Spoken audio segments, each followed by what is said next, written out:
Today we're talking about what you can do when your partner asks for space.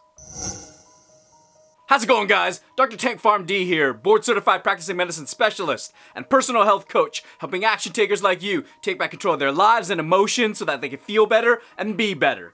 And although I am a practicing medicine specialist, I'm not your specialist. So if you have any questions regarding your condition, please see your doctor. Don't forget to click like and subscribe so you get the latest updates on our weekly video. Let's get into it. We all want someone in our lives because we don't want to be alone in this world. We know there's someone out there who could be our compatible match. We also would love to have the security and comfort of having someone there for us when we need them. There's also security in knowing there's somebody there by our side so that we could team up for everything in life. However, this comfort and security comes at a cost. It can become very predictable and very boring. I was dating somebody for a while, and after a few months, things started to settle down and become stable. To me, it meant stable, but to her, it meant boring. And this isn't something that a lot of couples talk about. This conflict of what happens after a while when the rush of the new relationship wears off. What do we do with the relationship when it becomes stable or boring? She told me that she needed space in the relationship. To me, I didn't really understand what that meant, so I panicked, because in my mind that translates to breaking up. And as a guy, I wanted to do anything I could to really fix that relationship problem. So I tried to change things to make it better. I sent her flowers to apologize, and I tried to talk to her every single time that I could. What I didn't realize, though, was that it was encroaching on her space. The more I wanted to do, the more I was taking up her space. So in reaction to that, she had to back off just to create that space. Until one day, she was so upset about me taking up her space and trying to fix things that she ended up just breaking things off with me. I found out afterwards that after the breakup, she started exploring her old hobbies. She started talking with old friends she hasn't spoken to in a while and doing things that she'd never done before. The funny thing was, I kind of ended up doing the same thing as well, exploring old hobbies and finding passions in my life, trying to figure out how to creatively express myself. Growing up, we don't really have a lot of explanation about this space that we need, especially in a coupled relationship.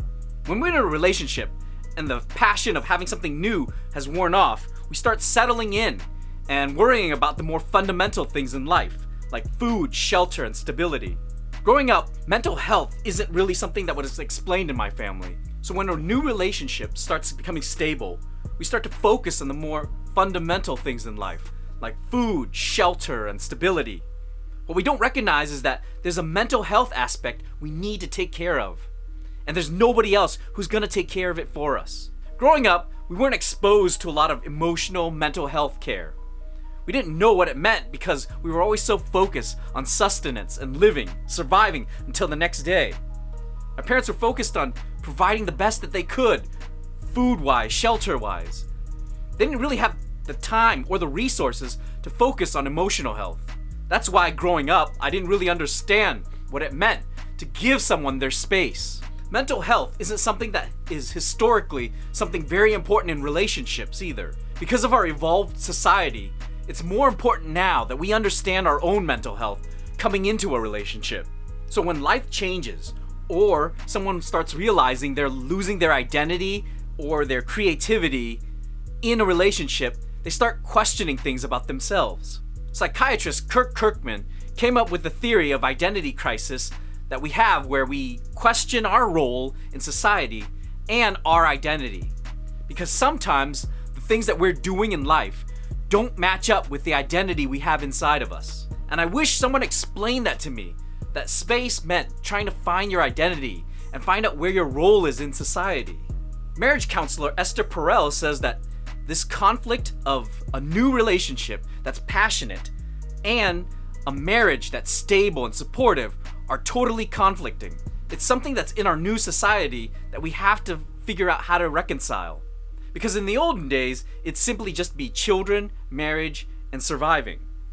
But now in society, we expect someone to be not just a parent, a supportive person, but we expect them to be our best friend, someone we could confide in, and we live twice as long. She says that this is something we expect an entire village to support us with, but it's all in one person. So these conflicting values of a relationship and a marriage have to come together all in one person. And it's difficult to reconcile that difference between two people. So if the dynamic of a relationship starts changing, or life starts changing, people start having identity crises in that relationship. They start questioning where they stand in this relationship and what their values are.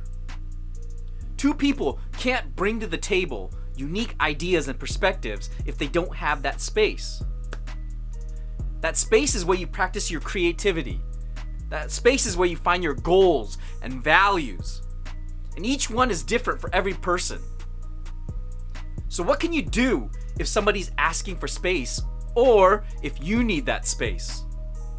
Well, you have to leave some time to that person or to yourself. This is the time where you find your goals and values and hobbies. You find ways to express yourself creatively. You find things that are important to you. You find your role and where you fit in with your family and friends. This is the space where you allow yourself to find your identity as a separate person. That way, when you guys come together, you can bring unique ideas and values to the table and discuss them. The trap that most couples fall into is that they think that when things are starting to become stable and boring, they have to spend more time together doing hobbies together. It's okay to do that once in a while, but each person needs to have their own independent time. Because if you spend so much time together doing the same activities, you don't bring unique perspectives to the table when you come together. It's that space that makes you want the other person more, and it's that space that makes you unique. So what can you do if somebody already asked for a space and they're gone? Well, because you've given them time, you have to rely on trust. Trust is such an important factor to providing someone space. If that person needs just a little bit of space and you provide it for them, then everything's great. You have to be able to tell them that you support them and you trust them. But if you don't trust someone with that little bit of space and support them as well, you're not going to be able to support them and trust them when there's even more space. It's that distant longing for each other that make you want to be together.